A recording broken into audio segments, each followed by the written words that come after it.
It is also an absolute honor to welcome Chief Secretary J&K, Shri Arun Kumar Mehta ji, who with his financial acumen has been a strong motivation for the department to strive and reinvent it. Ladies and gentlemen, Commissioner State Taxes Department and Vice President ICI felicitating worthy Chief Secretary J&K. Someone whose constant support and rich experience in the GST Council meetings has given the department a boost. It is my honor to welcome Shri Rajiv Bhatnagar ji, worthy advisor to Honorable LG J&K. Ma'am, sir, I request you to kindly felicitate worthy advisor J&K. I also take this opportunity to welcome the high dignitaries of the government of J&K and central government departments who have spared their valuable time to be part of this inaugural session, and thank the departments for nominating the DDOs who are participating today for our technical session. Last but not the least, it is a pleasure to welcome the trade and industry associations and their executive members who have turned up in sizable numbers to make this program a grand success. Thank you all for being part of the Kartavya initiative. Honorable Lieutenant Governor Shri Manoj Sinha ji, Dr. Arun Kumar Mehta, Chief Secretary, J&K, Shri Rajiv Bhatnagar ji, who is also a member in the GST Council representing J&K, all other dignitaries, participants in the symposium organized by State Taxes Department in collaboration with the ICAI, an occasion which becomes even more special getting hosted on a topic of national and international importance when India hosts the presidency for the G20. The Goods and Services Tax was launched in the country from the midnight of 1st July 2017. Jammu and Kashmir became part of the GST regime on 7 July 2017, fulfilling the goal of making GST truly a one nation, one tax regime. Before GST, our indirect tax regime was highly fragmented. Center and states were separately taxing goods and services with multiple taxes like excise, service tax, VAT, sales tax, purchase, entertainment tax, octroi. Also, there was multiplicity of procedures causing heavy compliance burden to the taxpayers. Cascading of taxes was another serious problem. The input tax credit chain broke as the goods moved from one state to another, resulting in hidden costs for the business. Further, pre-GST, there were checkposts at every interstate border, creating bottlenecks in the interstate transport of goods. Every state was effectively a distinct market for the industry and consumers, affecting industrial competitiveness. With uniform tax on the supplies of goods and services, India turned into one market. And Jammu and Kashmir has been progressively integrated with the national economy through this tax reform. GST has been a pro-people reform. Consumer is at the center of this reform, who also has the onus or the kartavya of ensuring an informed tax compliance behavior. Average tax rates in GST have come down. This has been made possible as the tax base expanded and compliance improved. Progressively, the tax rate on essential and daily use items have been reduced. Over time, tax administration of center and states have been working in close harmony. The goods and service tax plays a key role in the revenue earnings of J&K. Our ratio of percentage of GST to GSDP is about 4.3%, vis-a-vis a percentage of GST collection to national GDP being around 4%. And when we compared yesterday with states like Maharashtra, Himachal Pradesh, even then, our percentage was better than many other states. Our average monthly revenue realization of GST in 2017-18 was 300 crores, 364 crores in 2018-19, 536 crores in 21-22. Now this has further increased to more than 607 crores per month in the current financial year, likely to improve further as we go down this month itself. Average collections in the last financial years have thus been doubled in J&K. There's a growth of 15% over last year, whereas national average is around 11.5%. During the month of February, GST collections have shown a growth of 29% in comparison with last financial year, the highest growth in a month seen during current fiscal, with the SGST cash collection showing 44% growth in comparison to last financial year. Now coming to the strategies, what has made all this possible? This revenue growth has been achieved with enhancement in tax base, as the department has been focusing on bringing more and more new taxpayers under the tax net.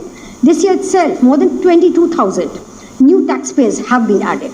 Tax base has significantly increased from 70,000 to more than 1.35 lakh taxpayers now. Although it is the top 100 taxpayers who contribute 37% of total GST collection. However, the importance of other taxpayers cannot be ignored, especially when ITC flow gets initiated from large taxpayers till final consumption of goods through the small taxpayers themselves.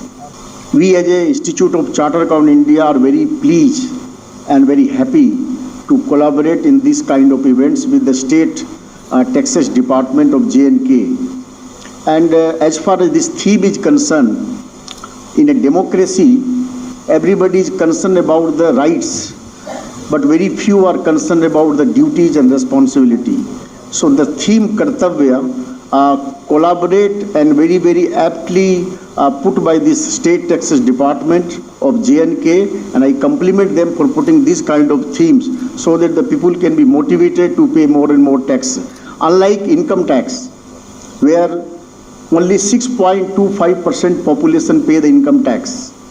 But in the income, as far as GST and indirect tax is concerned, it's a huge area. It is affecting each and every masses of this country. And you will be happy to know when 2017, 1st of July, GST was launched across the country as a one nation, one tax. It was launched by our Honorable Prime Minister Narendra Bhai Modi on the platform of Institute of Chartered Accountants India in Vigyan Bhavan in Delhi. So that was a huge initiative by the government collaborating with the Institute of Chartered Accountants India, and that was the only one motive, how to do the ease of doing business, how there can be one nation, one tax, how to transform the informal economy into the formal economy, and how to enhance and collaborate the participation of the masses of this country into the taxation system.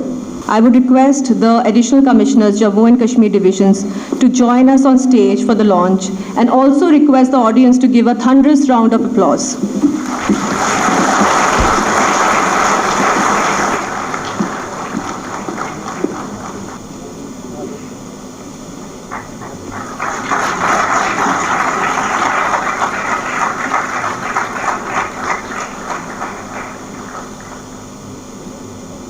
It is also time to acknowledge the spirit of Kartavya shown in the current financial year by our top taxpayers. With great pleasure, on behalf of the department, I take this opportunity to request Honorable LG J&K and our worthy dignitaries on the dais to kindly felicitate the top 10 taxpayers of the UT of J&K. The top 10 taxpayers have been shortlisted based on the low risk score that signifies a better compliance. MS Jamkash Veklids Kashmir Private Limited, please come forward. List of names of the person. Being represented by Mr. Anil Datta, General Finance Manager.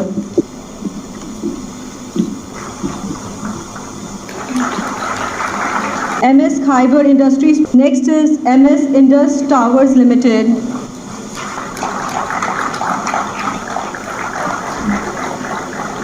The 10 top taxpayers represent both the division, 5 each from Kashmir division and Jammu division.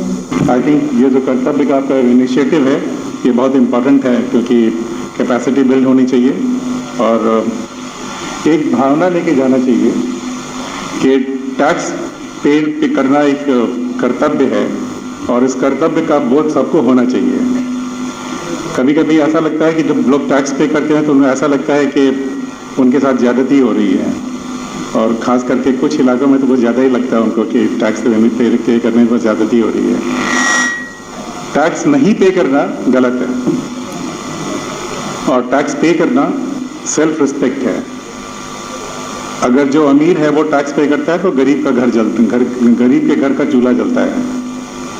तो जब लोग tax को इस तरह से avoid करते हैं तो किसी न किसी गरीब को नुकसान पहुंचा रहे होते हैं। और सबसे बुरी बात ये तब लगती है जब गरीबों के नाम पे अमीर बोले कि वो टैक्स नहीं देगा, और उससे बुरी बात कोई हो नहीं सकती है। डिस्ट्रीब्यूटिव जस्टिस नाम की भी कोई चीज़ होती है। डिस्ट्रीब्यूटिव जस्टिस का मतलब होता है कि जैसे आप में से ज़्यादातर लोग इनकम टैक्स पे करते होंगे, मजदूर इनकम टैक्स नहीं पे करता है, जो साल के अंत में हम लोग रिटर्न फाइल करते हैं, वो डिस्ट्रीब्यूटिव जस्टिस का हिस्सा है कि जो दे सकता है वो दे और जिनको जरूरत है उनको मिले। इसको डिस्टॉर्ट नहीं करना चाहिए और यही सभी समाज में ये भावना होनी चाहिए कि जो लोग सक्षम हैं उनको टैक्स देना चाहिए और टैक्स दे करके अपने अंदर में एक सेल्फ रिस्पेक्ट की भावना पैदा करनी चाहिए और वो बहुत ज़रूरी है। मैं इस संदर्भ में भी बोल रहा हूँ कि अभी हाल में प्रॉपर्टी टैक्सेस आए, देश में सबसे कम प्रॉपर्टी टैक्सेस JNK में आए। म्यूनिसिपैलिटी में एक रेडी वाला जो रेडी लगाता है वो साल का 6,000 रुपये देता है, 5,000 रुपये देता है लाइसेंस फी, लेकिन एक शॉप वाला प्रॉपर्टी टैक्स 600 रुपये नहीं देगा। ये शॉपकीपर नहीं बोल रहा होता, कोई और बोल रहा होता है। शॉपकीपर को कोई दिक्कत नहीं है 600 रुपये देने में या 1,000 रुपये देने में, पर कुछ लोग इसको भी ट्विस्ट देना चाहते हैं। वो जो रेडी वाला 6,000 दे तो कोई दिक्कत नहीं है, लेकिन शॉपकीपर 100 रुपये दे दे, 400 रुपये दे दे साल में तो दिक्कत है।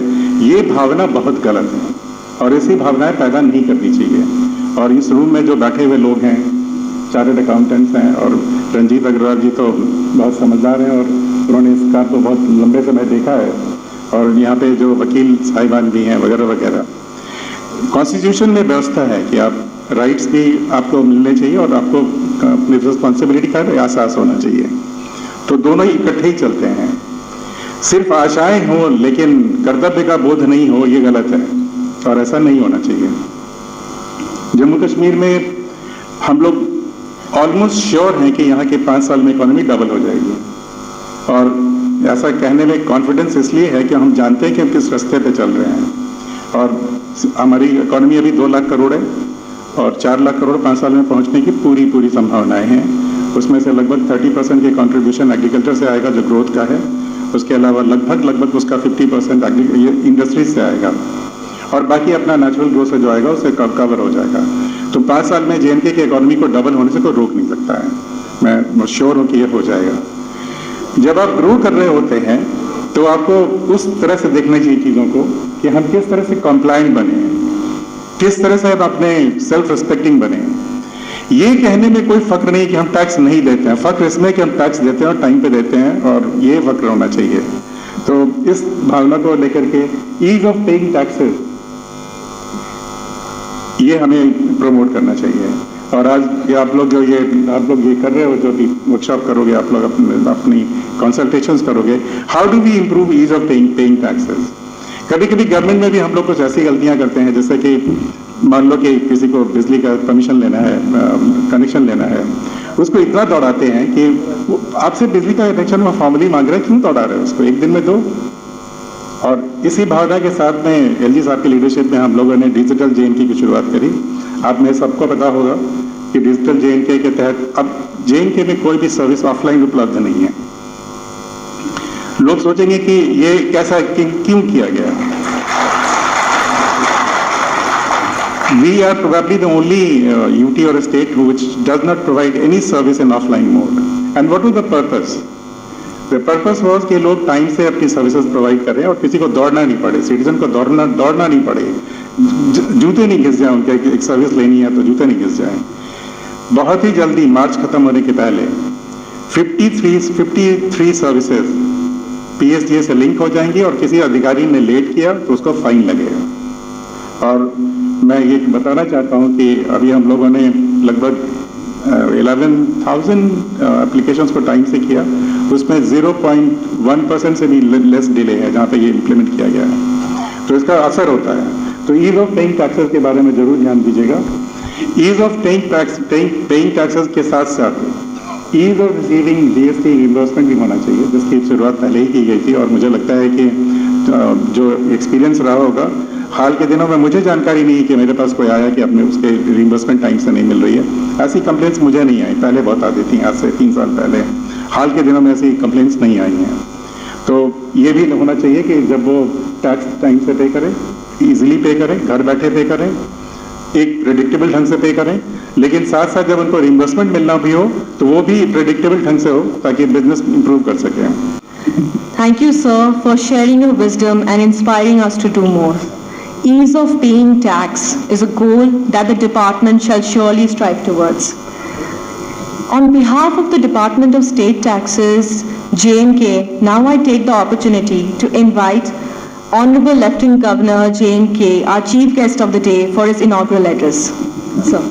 मैं बधाई दूंगा स्टेट टैक्स डिपार्टमेंट को, जिसने एक नई पहल जम्मू कश्मीर में प्रारंभ की है चार्टर्ड अकाउंटिंग एसोसिएशन के साथ मिलकर।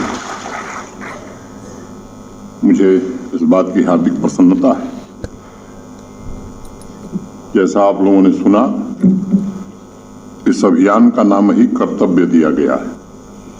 मैं समझता हूं कि अब tax payers, industry association, traders association, drawing और डिस्बर्सल ऑफिसर्स और बाकी स्टेक होल्डर्स का दायित्व है कि जम्मू कश्मीर की अर्थव्यवस्था को मजबूत बनाने के महायज्ञ में हम सब अपना योगदान दें।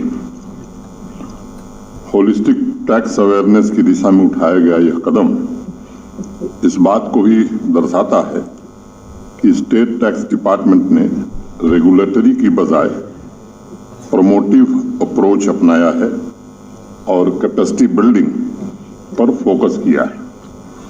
मुझे विश्वास है कि सभी स्टेक होल्डर्स के समन्वय से यह सिंपोजियम आर्थिक गतिविधियों को नई गति देने के हमारे लक्ष्य की दिशा में एक महत्वपूर्ण मील का पत्थर साबित होगा।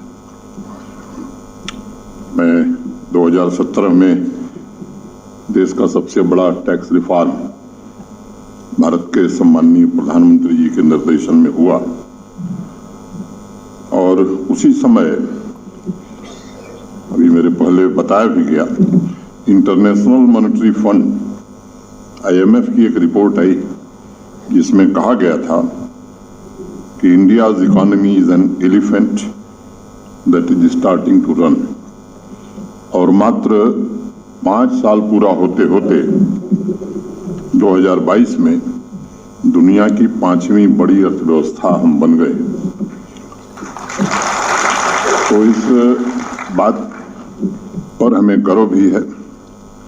बचपन से हम सुनते आए थे कि किसी जमाने में भारत सोने की चिड़िया कहा जाता था। मुझे लगता है कि अब वो वक्त आ रहा है कि हम सोने की चिड़िया बनने की दिशा में अग्रसर हो रहे हैं। सबसे तेज गति से आगे बढ़ने वाली इकॉनमी हमारी है। मैन्युफैक्चरिंग हब का जो सपना देश के लोग देख रहे हैं वो हकीकत में तब्दील हो रहा है। एक बात महसूस की जाती है कि जब भी कोई नया कानून बनता है, जब भी कोई बदलाव आता है, तो उसे अस्थायित्व मिलने में थोड़ा समय लगता है। अनेक प्रकार के एप्रीहेंशंस होते हैं, लेकिन जीएसटी बहुत कम समय में वन नेशन वन टैक्स के संकल्प को मूर्त रूप दे सका, रिटर्न को सिंपल बनाया और सबसे बड़ी बात कि इनडायरेक्ट टैक्स कलेक्शन में जो लीकेज था लगभग उसे समाप्त कर दिया गया। मुझे ये कहते हुए गर्व महसूस हो रहा है कि राष्ट्र निर्माण के महायज्ञ में जीएसटी द्वारा सभी स्टेक होल्डर्स ने अपने दायित्वों का निर्वहन करके अभूतपूर्व योगदान दिया है और इस व्यवस्था ने सिर्फ अर्थव्यवस्था में आवश्यक परिवर्तन आया ऐसा नहीं है, बल्कि इस व्यवस्था को भ्रष्टाचार मुक्त बनाने की दिशा में भी हम काफी हद तक आगे बढ़े हैं। 3 वर्षों में मेहता जी बता रहे थे, जम्मू कश्मीर भी उस दिशा में आगे बढ़ने की कोशिश कर रहा है। ट्रांसफॉर्म, रिफॉर्म और परफॉर्म कोशिश की जा रही है और माननीय प्रधानमंत्री जी के विजन के मुताबिक जम्मू कश्मीर कैसे ट्रांसफॉर्म हो, इसकी हर कोशिश की जा रही है। जो जरूरी रिफॉर्म है वो भी की जा रही है और सभी सेक्टर हमारे परफॉर्म करें, इसकी भी पूरी क्षमता से कोशिश हम सब मिलकर के कर रहे हैं। मैं उन आंकड़ों में नहीं जाना चाहता हूं कि पिछले 3 वर्षों में क्या क्या हुआ है, लेकिन अनेक ऐसी उपलब्धियां पिछले 3 वर्षों में हमने हासिल की हैं, जिसका श्रेय निश्चित रूप से टीम जम्मू कश्मीर को जाता है, जिसने जमीन पर नीतियों का क्रियान्वयन किया है। देश भर में जब जीएसटी, मुझे याद है मैं संसद में था, उस रात को भी था, जब लागू किया गया था तो देश भर में बड़ा विरोध हो रहा था। आज स्थिति पूरी तरह बदल गई है। अब 1 साल बाद अखबारों के पन्ने जीएसटी की तारीफों से भरने लगे हैं। आम आदमी से लेकर व्यापारी वर्ग तक सब लोग एक स्वर से कहने लगे हैं कि हिंदुस्तान के इतिहास में, हिंदुस्तान के विकास में जीएसटी के योगदान को सदैव याद रखा जाएगा। अब देखिए, इसी साल जनवरी में केंद्र सरकार ने 1,56,000 करोड़ रुपए जीएसटी रेवेन्यू अर्जित किया है। राज्यों को जाने वाले रेवेन्यू का हिस्सा भी बढ़ा है। जब राज्यों के पास पैसा आता है तो वो सीधे वहां से निकलकर जनता की जेब में किसी न किसी माध्यम से पहुंचता है, क्योंकि वो राज्य के विकास पर खर्च होता है। हमें इस बात को सदैव याद रखना चाहिए कि इकॉनमी तभी ग्रो करती है जब इकोनॉमिक एक्टिविटी बढ़ती है। सरकारी खजाने में ज्यादा पैसे का मतलब है सभी सेक्टर्स में गतिविधियां तेज होंगी। कंस्ट्रक्शन से लेकर गांव के बाजार तक आम आदमी के जेब तक पैसा पहुंचेगा, वो उसे खर्च करेगा। और ज्यादा खर्च का साफ मतलब है कि इकॉनमी स्थायी रूप से बढ़ेगी, समावेशी विकास को बढ़ावा देगी, देश की खाद्य सुरक्षा मजबूत होगी, रोजगार के अवसरों का सृजन होगा। और इसलिए अक्सर ये बात मैं कहता हूं कि सिर्फ प्रशासन का काम नहीं है, बल्कि सरकार और समाज या नागरिकों की साझी जिम्मेदारी है। मुझे एक बात स्मरण है, दुनिया के एक बड़े अर्थशास्त्री जिनका नाम है जोसेफ स्टिग्लिट्ज, उन्होंने कहीं लिखा था कि साझी समृद्धि ही सच्ची और अस्थायी समृद्धि हो सकती है। और मैं समझता हूं कि उसी साझी समृद्धि की भावना से आज जम्मू कश्मीर सही रास्ते पर आगे बढ़ने की कोशिश कर रहा है। कारोबारियों के हितों का ध्यान रखने को लेकर के फैसले करने हों। और मुझे याद है, जब मैं शुरू में आया ही था, कोविड का दौर था, इस बात का जिक्र मैं करना आवश्यक समझता हूं। उसी समय हम सबने फैसला किया कि बिजनेस और इंडस्ट्री को गति देने के लिए एक स्टिमुलस पैकेज की घोषणा हम सबने की थी, ताकि यूनियन टेरिटरी की इकोनॉमी को पुनर्जीवित किया जा सके। और मुझे लगता है कि देश के किसी राज्य या किसी यूटी ने उस तरह का पैकेज कहीं भी नहीं दिया था। तो ये मंतव्य स्पष्ट करता है कि सब प्रशासन चाहता क्या है। किसी भी राज्य या संघ राज्य क्षेत्र की साझी समृद्धि का साझा उद्देश्य भी होता है। अब जम्मू कश्मीर अगर देश आत्मनिर्भर हो रहा है तो जम्मू कश्मीर को भी आत्मनिर्भर होना पड़ेगा, होना चाहिए। और हम कैसे विकसित राज्यों की श्रेणी में आवें, इस दिशा में हम सबको मिलकर के काम करने की आवश्यकता है। और इसके लिए आवश्यक है कि हम ज्यादा से ज्यादा रेवेन्यू जनरेट करें। मैं एक बात, अभी मेरे पूर्व के वक्ता जो चार्टर्ड अकाउंटेंट एसोसिएशन से हैं, उन्होंने कहा जमीन आपको दे दी गई। मैं आज ये घोषित करता हूं, आप सेंटर ऑफ एक्सीलेंस यहाँ बनाइए। रश्मि सिंह जी को आप प्रस्ताव दे दीजिए जल्द से जल्द, क्योंकि अभी एक जमीन खाली करो अभियान चला था। अब उस जमीन का उपयोग क्या होगा जो खाली हुई है, अवैध ढंग से जिन लोगों ने कब्जा किया था। तो कल एक फैसला हमने किया कि ऐसे ही सेंटर ऑफ एक्सेलेंस बनाएंगे, स्पोर्ट्स फील्ड बनाएंगे, डिफरेंट डिपार्टमेंट्स, स्कूल कॉलेज अस्पताल बनाएंगे। तो सरकार की जमीन अगर गलत लोगों ने कब्जा किया था, वो सरकार के पास आई है, तो उसका उपयोग पूरी तरह से जम्मू कश्मीर के सामान्य नागरिकों के लिए हो, ये हमारा अंतिम फैसला है। और इसलिए मैंने आपसे कहा कि जमीन की अब हमारे पास कोई कमी नहीं है। और प्रेस के मित्र हमारे हैं, मैं अब इस जीएसटी के चक्कर में मैं समझता हूं कि न मैं कोई उसका विशेषज्ञ हूं, और मैं अब जनरल बात ही आज के कार्यक्रम से थोड़ा हट करके करना चाहूंगा। मित्रों, जम्मू कश्मीर के विभिन्न क्षेत्रों में एक इंटीग्रेटेड अप्रोच के साथ काम करने की कोशिश हो रही है। इंडस्ट्री आप सब जानते हैं, आज़ादी से लेकर 1.5-2 साल पहले तक कुल 14-15 हजार करोड़ रुपए का यहाँ प्राइवेट इन्वेस्टमेंट था। प्रधानमंत्री जी के निर्देशन में एक नई इंडस्ट्रियल स्कीम आई, और आपको बताते हुए मुझे प्रसन्नता है कि पिछले 6 महीने में प्रतिदिन एक नई इंडस्ट्री फंक्शनल हो गई है। 66 हजार करोड़ के प्रस्ताव हमारे पास आए थे। ये सच है कि हमारे पास जमीन की उपलब्धता कम थी, जो जमीन थी वो डेवलप नहीं थी, उस पर भी हम काम कर रहे हैं। और आपको हम बताना चाहते हैं कि 18 इंडस्ट्रियल स्टेट आने वाले 6 महीने में पूरी तरह से सुविधाओं से युक्त हो जाएंगे, और जो प्रस्ताव आए हैं वो निश्चित रूप से जमीन पर उतरेंगे, इसकी कोशिश हम कर रहे हैं। और केवल देश के नहीं, और मैं चाहता हूं कि जम्मू कश्मीर के लोग ज्यादा से ज्यादा उद्योग लगाएं, क्योंकि ऐसी स्कीम देश के किसी राज्य ने नहीं घोषित की है। और मैं आप सबको आमंत्रण देता हूं कि आप आइए, और क्योंकि बिना उद्योग के जम्मू कश्मीर कैसे बढ़ेगा। दूसरी बात मैं कहना चाहता हूं कि यहाँ की 70% आबादी एग्रीकल्चर और एलाइड सेक्टर, कोई खेती करता है, कोई पशुपालन करता है, कोई मछली पालन करता है, हार्टिकल्चर से लोग जुड़े हुए हैं। तो इसमें 70% लोग, 13 लाख परिवार हैं जो इससे जुड़े हैं।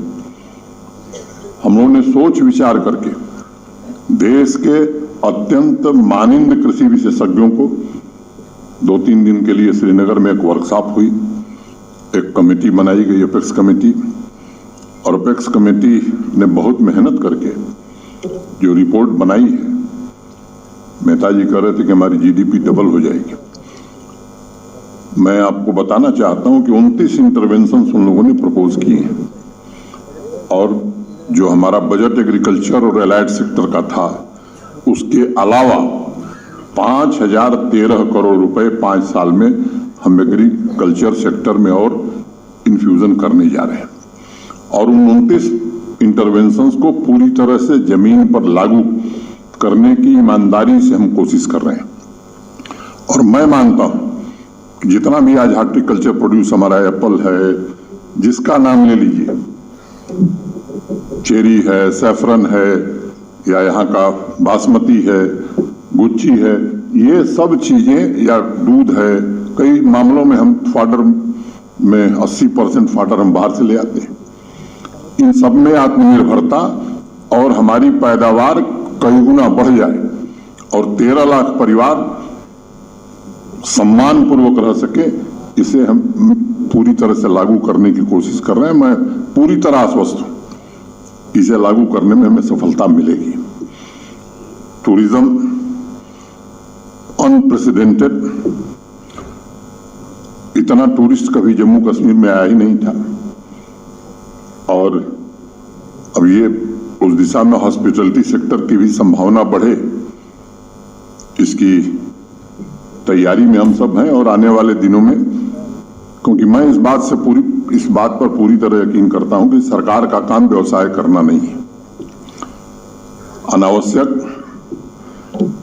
सरकारी विभाग होटल चलावे, मैं इसके पूरी तरह खिलाफ हूं। और इस तरह की जो संपत्तियां हैं वो हम पारदर्शी तरीके से, आप सब आइए, उसमें भाग लीजिए, चलाइए, अच्छी सेवा दीजिए, ताकि देश और विदेश से जो लोग आए उस सेवा से प्रभावित होकर के जम्मू कश्मीर में फिर दोबारा आवे। नई जमीनें भी हम चिन्हित कर रहे हैं, उस काम को भी हम करने वाले हैं। इंडस्ट्री का थोड़ा जिक्र मैंने कर दिया। रोजगार की चर्चा थोड़ा मेहता जी ने की। मित्रों 3 साल में 30,000 से ज्यादा पद भरे गए, सरकारी पद पारदर्शी तरीके से भरे गए। और जिस मामले में शिकायत आई है, और शिकायत में अगर थोड़ा भी तथ्य रहा है तो उसे निरस्त किया गया है।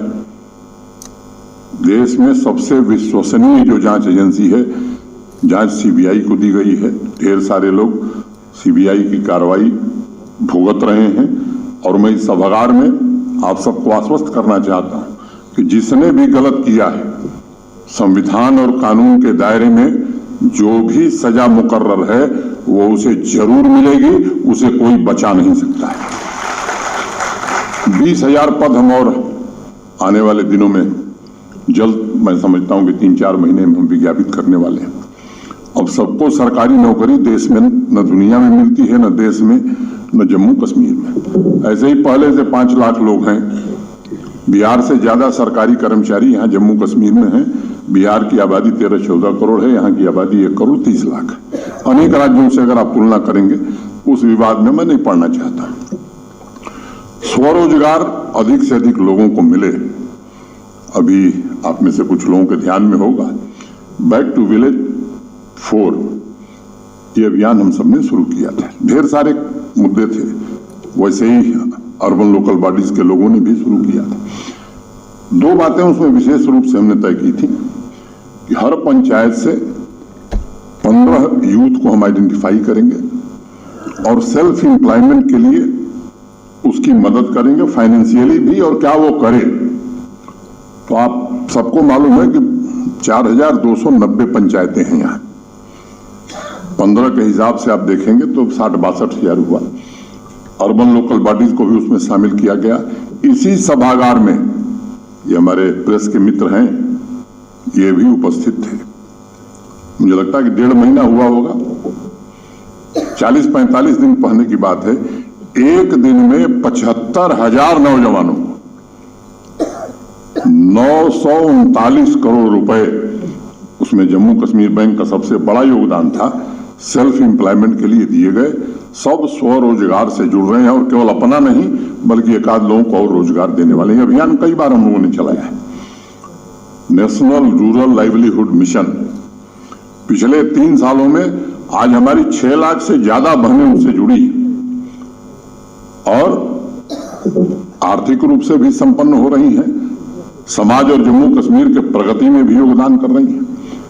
और कल तो एलजी मुलाकात में हमारे चीफ सेक्रेटरी ने कहा डीसी से कि भाई हम ये चाहते हैं कि जिसको सेल्फ एम्प्लॉयमेंट चाहिए हम सैचुरेट करना चाहते हैं। किसी को भी जम्मू कश्मीर में किसी नौजवान को, किसी नवयुवती को अगर बैंक से सहायता लेकर के रोजगार अपना एस्टेब्लिश करना है तो कोई न बचे, इस दिशा में हम आगे बढ़ रहे हैं। मैं समझता हूं कि ये सामान्य लक्ष्य नहीं, कहना बड़ा आसान है, इसे हम क्रियान्वित करना चाहते हैं और मुझे भरोसा है कि इसे क्रियान्वित करने में हमें सफलता मिलेगी। मुख्य रूप से ये 3-4 बातें हैं। अब प्रॉपर्टी टैक्स पर काफी चर्चा हो रही है। कुछ आंकड़े मैं केवल आपके ध्यान में रखना चाहता हूं ताकि स्थिति स्पष्ट हो जाएगी। कुल जम्मू, श्रीनगर और बाकी जो शहरी क्षेत्र हैं, आप म्यूनिसिपैलिटी कह लीजिए, या कुल शहरी क्षेत्रों में 5,20,000 घर हैं। कॉरपोरेशन हो, म्यूनिसिपल काउंसिल्स हो, सब मिला करके 5,20,000 घर हैं, जिसमें 2,06,000 घर ऐसे हैं जो 1,000 स्क्वायर फुट से कम के हैं। अब अगर परसेंटेज आप निकालेंगे तो ये मोटा मोटी 40% घर है जिस पर कोई टैक्स नहीं है। मैं इसको दोहरा रहा हूं, जम्मू कश्मीर के शहरी क्षेत्रों में जो लोग रहते हैं 40% लोगों पर कोई हाउस टैक्स, कोई कर नहीं है। 2,03,600 ऐसे घर हैं 5,20,000 में से जिनको 1,000 के नीचे एक वर्ष में महीने में नहीं, एक वर्ष में 1000 के नीचे देना है। और ये जम्मू और श्रीनगर शहर में किसी का 1000 जा सकता है, बाकी सबका 600 के नीचे रहने वाला है। तो ये 2,03,600 में से 80% ऐसे हैं जो वर्ष भर में 600 रुपया देने वाले हैं। अगर मैं तुलना करता हूं, मैं दिल्ली, चंडीगढ़, मुंबई से नहीं करूंगा, मैं कर रहा हूं शिमला से, मैं कर रहा हूं अंबाला से, मैं कर रहा हूं देहरादून से। तो मित्रों, 1/10 ऑफ शिमला, देहरादून एंड अंबाला, 1/10 से भी कम है ये टैक्स। मैं शॉप्स की बात भी करना चाहूंगा। कुल 1,01,000 शॉप्स हैं शहरी क्षेत्रों में, जम्मू, श्रीनगर, बाकी वो उधमपुर कहिए, कठुआ कहिए, या किसी म्यूनिसिपैलिटी में कहिए, बारामूला कहिए, कहीं भी।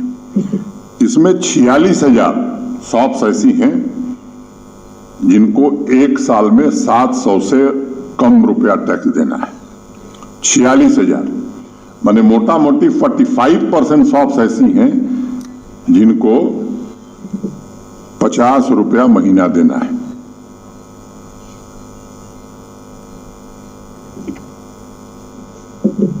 तीस 30,000 शॉप्स ऐसी हैं जिनको 2,000 रुपए से भी कम देना है वर्ष भर में। और ये 30,000 में 20,000 ऐसी होंगी जो 1,500 के नीचे ही जिनको देना है। तो ये प्रतिशत अगर आप देखेंगे तो चाहे वो दुकान हो, और ये भी उन शहरों की तुलना में 1/10 से भी कम है। वो रेट में नहीं पढ़ना चाहता हूं, ज्यादा समय लगेगा। मतलब क्या हुआ कि सबसे लोवेस्ट प्रॉपर्टी टैक्स हिंदुस्तान के किसी शहर से आप तुलना कर लीजिए, या जिस पर लगाया है तो वेरी मीगर लगाया है। अब कुछ लोग हैं दिल्ली में 50,000 रुपए टैक्स दे रहे हैं। 50,000 रुपया, उनकी तस्वीर मेरे पास है, उनके घरों के बाहर उनके नाम लिखे हुए हैं, और यहां कहने के साथ हम 1,000 भी नहीं देंगे। मैं सबसे अनुरोध करना चाहता हूं, जैसा मैंने पहले कहा, सरकार और प्रशासन का प्राथमिक दायित्व है कि सामान्य लोगों को दिक्कत न हो, और इसका पूरा ध्यान रखा गया है। मोटे तौर पर 75-80% जो आबादी है उसका पूरी तरह से ध्यान रखा गया है। अब जिनको वास्तव में टैक्स देना चाहिए, मेहता जी ठीक कह रहे थे, वो बाकी लोगों को उकसाने की कोशिश कर रहे हैं। देश के हर शहर, हर राज्य में लग गया। हम भी भारत के नागरिक हैं, और कई भ्रांतियां यहां हैं। जहां कहा जाता था कि हमारी बिजली इतनी बनती है, पता नहीं आप में से कितने लोगों को मालूम है, हमारी कुल उत्पादन क्षमता 3450 मेगावाट है, और केवल हाइड्रो पावर ही हम उत्पादित करते हैं। ये सच है कि आने वाले 3 साल में हम इतनी बिजली और बना लेंगे जो 70 साल में बनी थी, लेकिन 7-8 महीने केवल 300 मेगावाट जनरेशन होता है जम्मू कश्मीर में। अगर बाहर के प्रदेशों से बिजली न आवे तो यहां बिजली नहीं दी जा सकती है। ये भ्रांतियां कुछ लोगों ने अनावश्यक फैलाई थी। मुझे लगता है, मैं बार बार कहता हूं कि हम विश्वास रखते हैं सामान्य लोगों से संवाद में। किसी को लगता है कि इसमें कुछ गलत है, कुछ और बेहतर तरीका हो सकता है, मैं स्वागत करूंगा। आइए सुझाव दीजिए,